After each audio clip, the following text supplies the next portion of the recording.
கணக்கே கேட்க கூடாதுன்னு என்னங்க இது அநியாயம்? யார் அப்பா விட்டு சொத்து இது?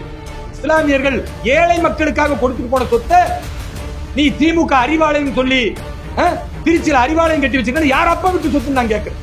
நீங்க ஐயா ஸ்டாலின் வாய் வெளியே பேசுகிறீர்களே, யோக்கியதை இருக்கா உங்களுக்கு? அறிவாலயத்தை எதற்கு கட்டினீங்க? அது வக்ஃபு சொத்து இல்லையா? அப்ப வக்ஃபு சொத்துல நீ அறிவாலயம் கட்டுவோம் அரசியல் செய்வனா அது ஒரு இஸ்லாமியனாக ஒரு தேசப்பட்டுள்ள பாரத தாயின் பிள்ளையாக வேலூர் இப்ராஹிமும் பாரதிய ஜனதா கட்சியும் எதிர்த்து நின்றா எங்களை கைது செய்வீங்க. எவ்வளவு சொத்தை அபகரிச்சு வச்சிருக்க? யார் அபகரிச்சு வச்சிருக்க? பாஜக காரர்களா? சவால் விடுகிறோம். இந்த மதுரையில் இப்ப நான் பேசுறேன், மதுரையில் வக்ஃபு சொத்துக்களை பாரதிய ஜனதா கட்சியின் ஒரு நிர்வாகியாவது வைத்திருக்கிறான்னு சொல்லி பார்ப்போம்.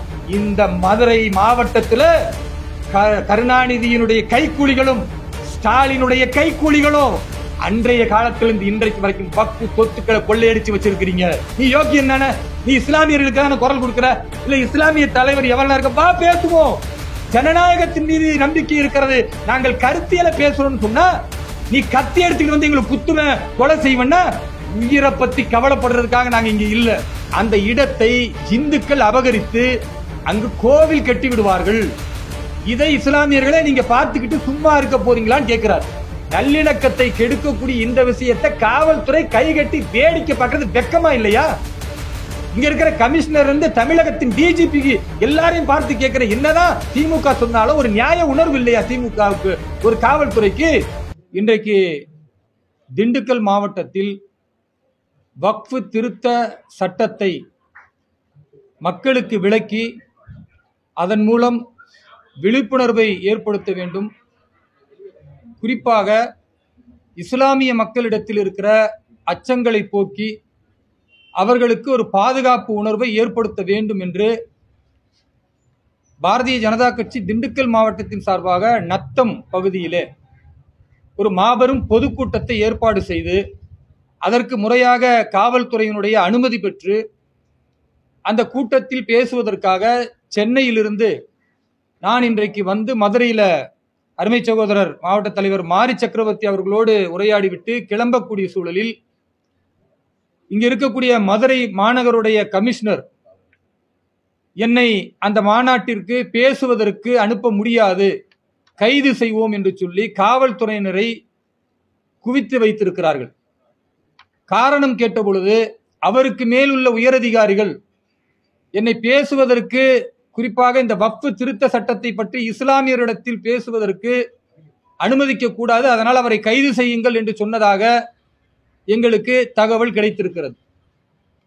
எதற்காக தமிழக காவல்துறை பாரதிய ஜனதா கட்சி முறையாக அனுமதி பெற்று வக்ஃபு திருத்த சட்டத்தை மக்களுக்கு கொண்டு செல்ல வேண்டும் என்று முயற்சி செய்யும் பொழுது அதை தடுக்கிறார்கள் என்றால், அற்பமான வாக்கு வங்கி அரசியலை தமிழக முதல்வர் ஐயா ஸ்டாலின் அவர்கள் செய்கிறார். பொதுவா தமிழக முதல்வரை எல்லாரும் தளபதி ஸ்டாலின் என்று சொல்லுவார்கள். ஆனா அந்த பெயருக்கு அர்த்தமற்றவர் என்பதை நாங்கள் பகிரங்கமாக சொல்லிக்கொள்ள விரும்புகிறோம். ஏனென்றால் ஒரு தளபதினா போர்க்களத்துல எதிரியோடு முன்னால நின்று சண்டை செய்யணும், களத்துல நின்று யுத்தத்திற்கு தயாரா இருக்கணும். ஆனா தளபதி அவர்கள் சொல்ற ஐயா ஸ்டாலின் அவர் வைக்கக்கூடிய கருத்து என்ன? இந்த வக்ஃபு திருத்த சட்டம் இஸ்லாமியர்களுக்கு எதிரானது அப்படின்னு ஒரு கருத்து வைத்திருக்கிறார். அந்த கருத்து தவறானது என்பதையும், இஸ்லாமிய மக்களுக்கு நலன் காக்கக்கூடிய சட்டம் தான் இது என்பதையும், ஜனநாயகத்தின் அடிப்படையில் மக்களுக்கு முன்னால் பேசுவதை தடுத்து பேசக்கூடிய என்னை எங்கு போனாலும் கைது செய்வது, எங்கு போனாலும் என்னுடைய உயிருக்கு அச்சுறுத்தல் இருக்கிறது, தமிழகத்தில் இருக்கக்கூடிய இஸ்லாமிய அடிப்படைவாத பயங்கரவாத சக்திகள் உங்களை கொலை செய்ய தயாராக இருக்கிறார்கள், அதனால எங்கும் நடமாட விட மாட்டோம் என்று சொன்னால், தளபதி ஸ்டாலினாக அவர் நேரெதிராக ஜனநாயகத்தை மதிக்கக்கூடிய நிலையில் இல்ல, ஓடி ஒளிந்து கொண்டு காவல்துறையை கையில வைத்திருப்பதனால காவல்துறையின் மூலம் அடக்குமுறையை இவர் செலுத்துகிறார். காவல்துறை என்ன சொல்றாங்க? இங்க கலவரம் வந்துரும், இங்க வக்ஃபு திருத்த சட்ட மசோதாவை பேசினால் பிரச்சனை வந்துரும் என்கிற ஒரு காரணத்தை சொல்றாங்க. இப்படி காவல்துறை சொல்லுவது நியாயமா என்பதை தமிழக மக்களுக்கு நாங்கள் தெரியப்படுத்த விரும்புகிறோம். 2 நாட்களுக்கு முன்னால் தமிழகம் முழுக்க எல்லா மாவட்டங்களிலும் ஜமாத்துல் உலமா என்று சொல்லக்கூடிய ஒரு இஸ்லாமிய அமைப்பும் தமுமுக மனிதநேய மக்கள் கட்சி என்று சொல்லக்கூடிய அமைப்புகளும் எஸ்டிபிஐ போன்ற கட்சிகளும் எல்லா இடங்களிலும் பொதுக்கூட்டங்களை நடத்துறாங்க. இந்த பொதுக்கூட்டத்தில் கலந்துகிட்டது யார் தெரியுமா? திமுகவுடைய பாராளுமன்ற உறுப்பினர்கள், திமுகவுடைய அமைச்சர்கள், திமுகவுடைய சட்டமன்ற உறுப்பினர்கள் இவர்கள் கலந்துக்கிறாங்க. இவர்கள் கலந்து கொண்டு பேசிய வார்த்தையை இப்ப நான் ஆதாரப்பூர்வமா சொல்றேன். இந்த மாதிரி வார்த்தையை பேசினா தமிழகத்தில் கலவரம் வருமா, அல்லது மத்திய பாராளுமன்றத்தில் மாண்புமிகு உள்துறை அமைச்சர் அமித்ஷா அவர்களும் மாண்புமிகு சிறுபான்மை நலத்துறை அமைச்சர் கிரண் ரிஜிஜு அவர்களும் என்ன பேசினார்களோ அதை நாங்க மக்களிடத்தில் சொன்னா கலவரம் வருமானு தமிழக மக்கள் கொஞ்சம் யோசித்து பார்க்க வேண்டும். குறிப்பா இஸ்லாமிய மக்கள், ஏன்னா அவங்கள ரொம்ப பயமுறுத்துறாங்க. 2 நாட்களுக்கு முன்னால ராசா பேசுகிறார். அவர் என்ன பேசுறார் அப்படின்னா, இந்த வக்ஃபு சொத்துக்களை இஸ்லாமியர்களிடத்தில் இருந்து பிடுங்கி அதை மாவட்ட ஆட்சியர் கையில் வைத்துக் கொண்டிருப்பார். பிறகு மாவட்ட ஆட்சியர் கையில் வைத்துக் கொண்டிருக்கும் பொழுது அந்த இடத்தை இந்துக்கள் அபகரித்து அங்கு கோவில் கட்டி விடுவார்கள். இதை இஸ்லாமியர்களை நீங்க பார்த்துக்கிட்டு சும்மா இருக்க போறீங்களான்னு கேட்கிறார். இதே வார்த்தையை பிரயோகிக்கிறார். இப்ப நான் என்ன கேட்கிறேன்னா, வக்ஃபு சொத்தை பிடுங்கி இந்துக்களிடத்துல கோவில் கட்டுவதற்கு ஒப்படைச்சிருவாங்கன்னு ராசா என்கிற அருவருப்பு மிக்க மனிதர் அரசியலை பயன்படுத்தி இஸ்லாமியர்களை பகிரங்கமாக வன்முறைக்கு தூண்டிடக்கூடிய ஒரு கேடுகட்ட நயவஞ்சகன் இப்படி ஒரு பொதுக்கூட்டத்தில் பேசுறத காவல்துறை கைகட்டி வேடிக்கை பார்க்கிறது. அதுக்கு அனுமதி கொடுக்குதுன்னா இது காவல்துறையா அல்லது ஏவல் துறையா? காவல்துறை என்பது மக்களுக்கான சமூக நீதியை சட்டம் ஒழுங்க பாதுகாக்கக்கூடியதா, அல்லது சட்டம் ஒழுங்கை யார் சீர்குலைக்க பார்க்கிறார்களோ ராசா போன்ற திமுக பாராளுமன்ற உறுப்பினர்களை பாதுகாக்க முனைகிறதா? இது கலவரத்தை ஏற்படுத்துமா இல்லையா? அதுக்கடுத்து நேற்றைய முன்தினம் அதே நாளில் திருவாரூர்ல ஐயா ஸ்டாலினுடைய அன்பு தங்கை கனிமொழி அவர்கள் பேசுகிறார். அவர் என்ன பேசுறாரு தெரியுமா? தமிழகத்திலிருந்து ஒரு புரட்சி வெடிக்கணும் இஸ்லாமியர்களிடத்துல, இஸ்லாமியர்கள் கடுமையாக இந்த சட்டத்தை எதிர்க்கணும், என்ன நீங்கள் செய்தாலும் அதற்கு நாங்கள் உறுதுணையாக இருப்போம் என்று வெளிப்படையாக தமிழகத்தில் கலவரத்தை தூண்ட வேண்டும் என்று திருமதி கனிமொழி அவர்கள் பேசுகிறார். அப்பவும் காவல்துறை கைகட்டி வேடிக்கை பார்க்குது. அப்ப இஸ்லாமியர்கள்லாம் பொங்கி எழுந்து நாரே தக்பீர் அல்லாஹ் அக்பர் விட மாட்டோன்றாங்க. ஆனா அந்த கூட்டத்திற்கு அனுமதி. அதே மாதிரி 3வது திருமாவளவன் பேசுறாரு. அவர் பொதுக்கூட்டத்தில் என்ன பேசுறாரு? வக்ஃபு சொத்தை அபகரித்து அதை கார்பரேட்டுகளிடத்துல ஒப்படைப்பதற்குத்தான் இந்த சதி நடக்கிறது, இஸ்லாமியர்கள் அனைவரும் எழுந்து போராட தயாராகுங்கள் அப்படின்னு சொல்றாரு. நான் கேட்கிறேன், இது சட்டம் ஒழுங்க சீர்குலைக்குமா இல்லையா? இந்த சட்டத்தில் இப்படி சொல்லி இருக்கா? வெளிப்படையா இஸ்லாமியர்களை தூண்டி இதை கார்பரேட்ல உங்க சொத்தை பிடிங்கி கொடுக்க போறாங்கன்னா நல்லிணக்கத்தை கெடுக்கக்கூடிய இந்த விஷயத்தை காவல்துறை கைகட்டி வேடிக்கை பார்க்கறது வெக்கமா இல்லையா? இங்க இருக்கிற கமிஷனர் இருந்து தமிழகத்தின் டிஜிபிக்கு எல்லாரையும் பார்த்து கேட்கிற, என்னதான் திமுக சொன்னாலும் ஒரு நியாய உணர்வு இல்லையா திமுகவுக்கு, ஒரு காவல்துறைக்கு? திமுக எதை சொன்னாலும் கையை கட்டிக்கிட்டு கண்ணை மூடிக்கிட்டு இங்க பார்ப்பீர்கள் என்றால் அப்ப ஒரு சார்பு தான் காவல்துறை செய்யும்னா வெக்கம், மானம், சூடு இவை அனைத்தும் காவல்துறைக்கு இருந்திருந்தா கைது செஞ்சிருக்க வேணாமா கனிமொழி அவர்களை? ராசாவை கைது செஞ்சிருக்க வேணாமா? திருமாவளவனை கைது செஞ்சிருக்க வேண்டாமா? அதுக்கடுத்து எஸ்டிபிஐங்கிற பயங்கரவாத தூண்டுகிற அதனுடைய தலைவர் நெல்லை முபாரக் பேசுகிறார். தமிழகத்தில் வக்ஃபு திருத்த சட்டத்தை கொண்டு வந்தால் 2வது யுத்தம் வெடிக்கும்.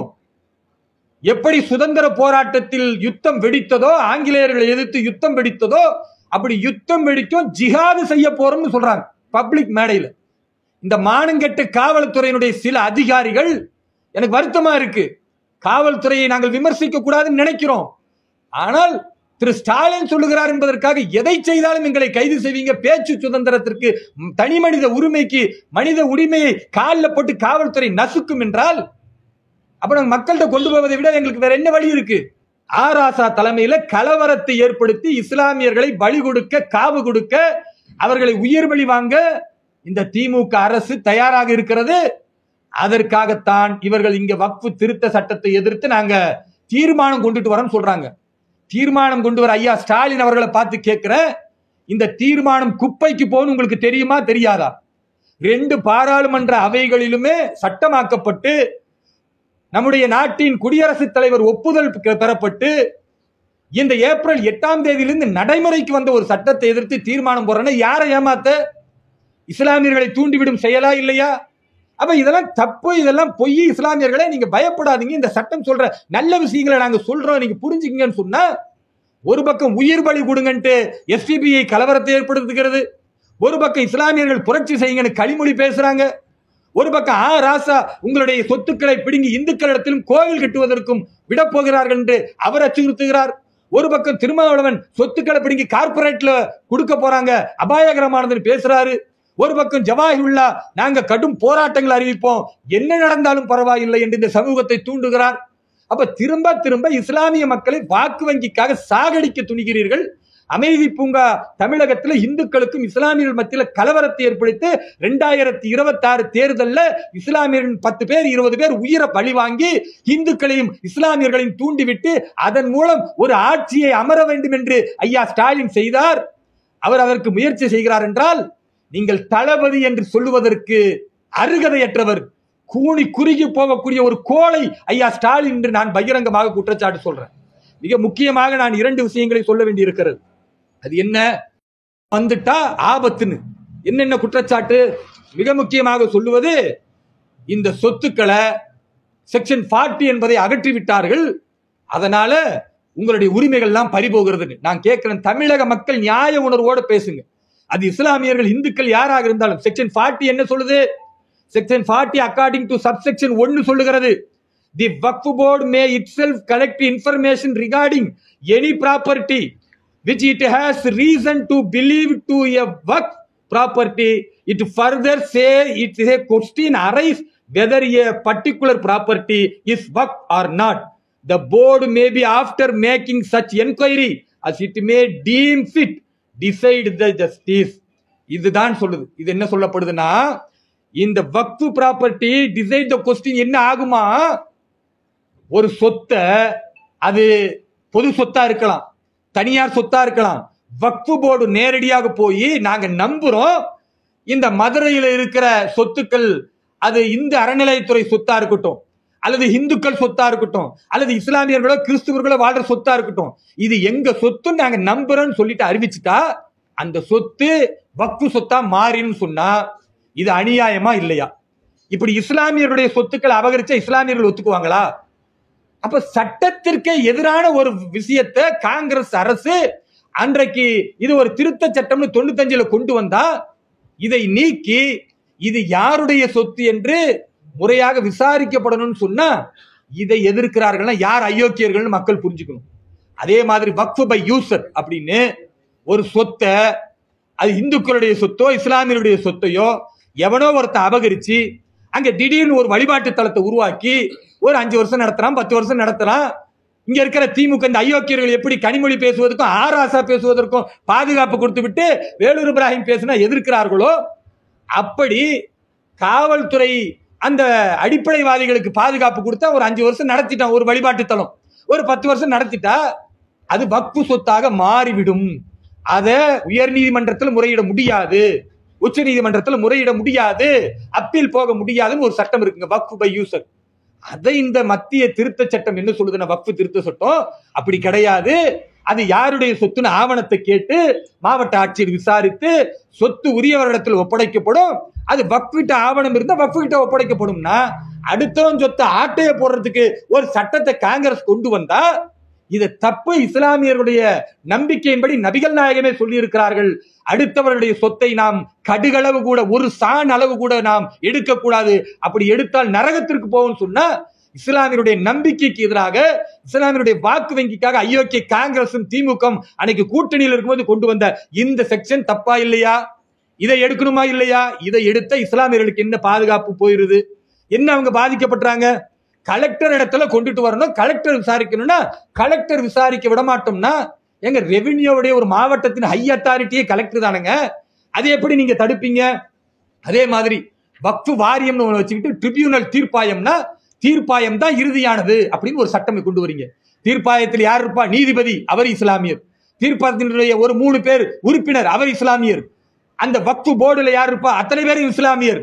அப்ப பாதிக்கப்பட்ட இந்துக்கள் போய் எப்படி இந்த திருச்செந்துறை 308 ஏக்கர் பாதிக்கப்பட்டுச்சோ, அதே மாதிரி சூலூர் கோயம்புத்தூர் மாவட்டத்துல எப்படி பாதிக்கப்பட்டதோ, எப்படி விழுப்புரத்துல பாதிக்கப்பட்டுச்சோ, வேலூர்ல பக்கத்துல இருக்க ராணிப்பேட்டை சூலூர்ல இந்துக்கள் பாதிக்கப்பட்டார்களோ, இவர்கள் பாதிக்கப்பட்டவர்கள் போனா எல்லாரும் இஸ்லாமியர்களா இருந்தா ஒரு இந்துக்கு என்ன நம்பிக்கை வருமா?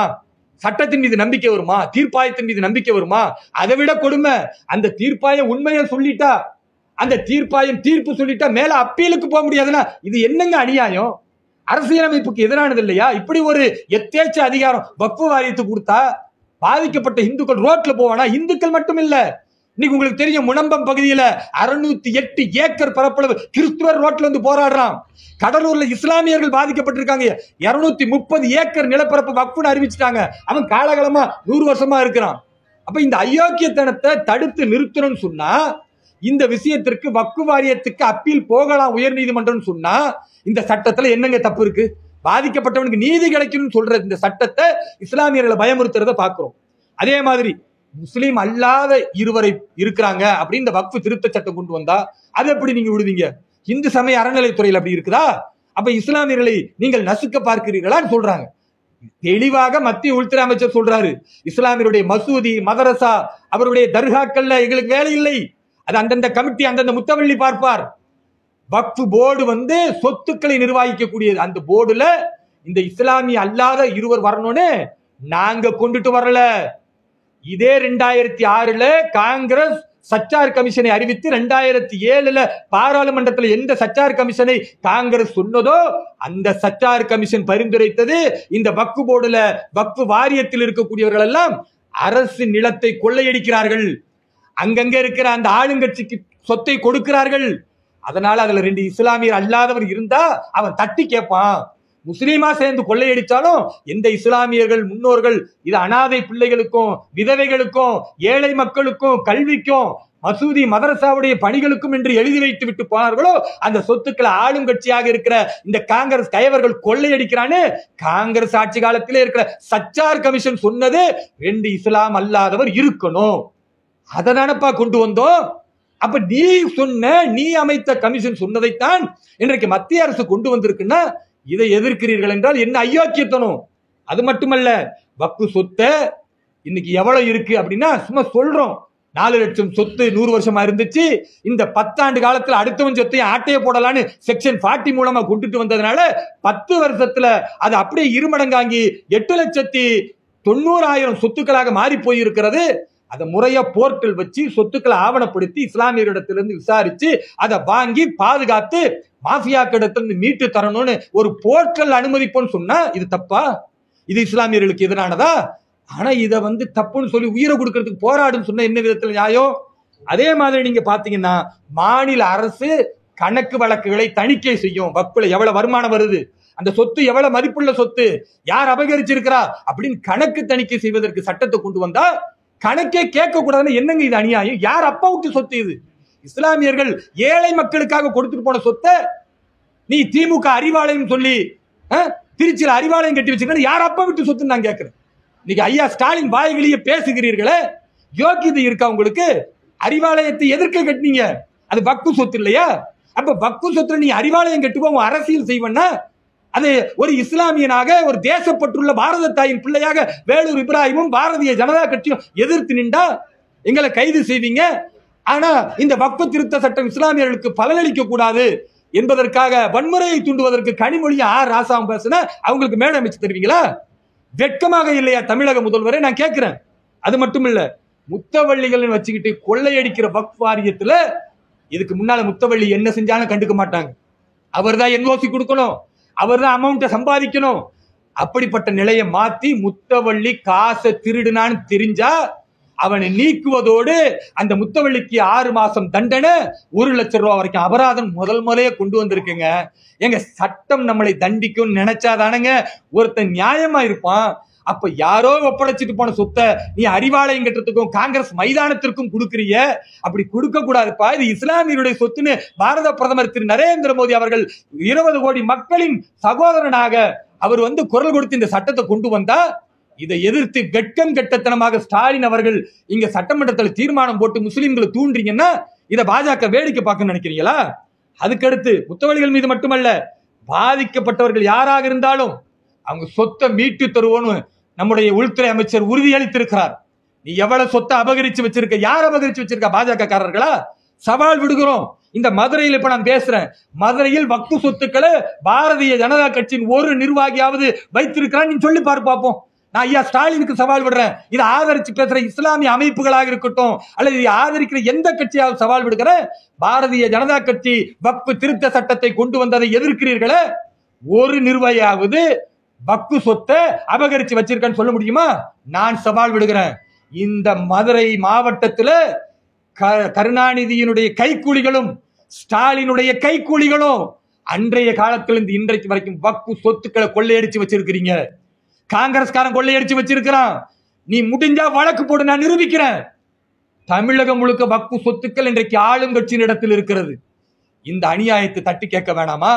இத நியாயமா உனக்கு படலைன்னா நீதிமன்றத்துக்கு போன்னு சொன்னா, நீதிமன்றத்தில் ஒரு பக்கம் வழக்கு போட்டுட்டு நீதிமன்றம் இதற்கு நியாய தீர்ப்பு சொல்லும்.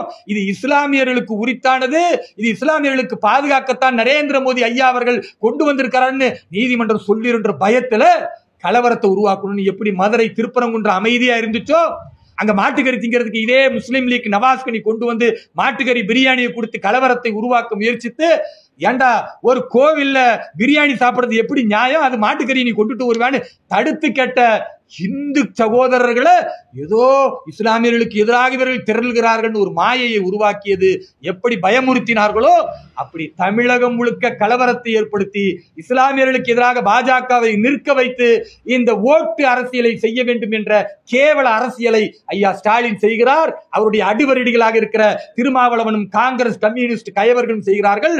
உங்களுக்கு தைரியம் இருந்தால், திராணி இருந்தால், ஜனநாயகத்தின் மீது நம்பிக்கை இருந்தால் பாரதிய ஜனதா கட்சி வெளிப்படையான விவாதத்திற்கு அழைக்கிறது.